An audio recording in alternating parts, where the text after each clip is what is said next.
A number of biotech stocks made big moves today on new breakthroughs in blood disorders and blood cancers. Executives and researchers are presenting their findings at a key conference in Atlanta, and Meg Terrell is there talking to them. The newest treatments for certain cancers and blood diseases change the way we think about medicine.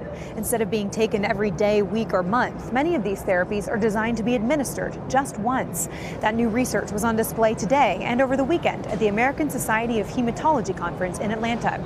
It draws attendees from the worlds of both medicine and Wall Street and sent some biotech stocks flying. One was Bluebird Bio, which presented results on its experimental treatments for blood diseases and the cancer multiple myeloma. That's a one-time treatment that uses a patient's own immune cells to fight cancer. And the results, though early, offer hope to those that have exhausted all other options. So it's really exciting in the sense that in myeloma, we're talking about something that really hasn't been seen before. Transformative ability to help patients that are really considering hospice and how to get their affairs in order. And then they get this one-time treatment here that is really fundamentally changing the potential of their lives. Bluebird and its partner Celgene are now starting a larger clinical trial that they hope will support regulatory approval of the therapy.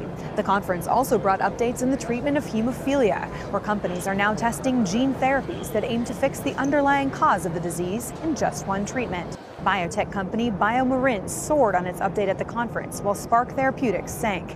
Its update disappointed investors, though the results were in just 4 patients.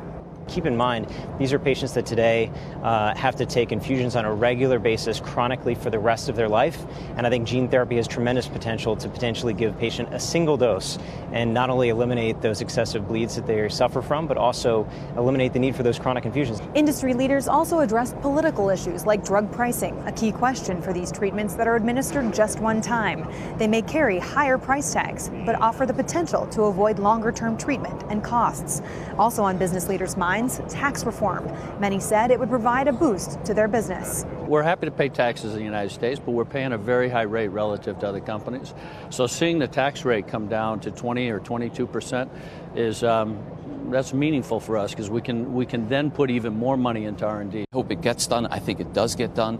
For Celgene, it will actually put us in a position to use a lot of our offshore cash that right now, like a lot of multinational companies, is a little bit parked overseas and we don't have the flexibility we otherwise might. So it's a good thing for America and it's great for Celgene. Against an uncertain political backdrop, 2018 will bring more updates on these new approaches to how we think about treating disease. For Nightly Business Report, I'm Meg Terrell in Atlanta.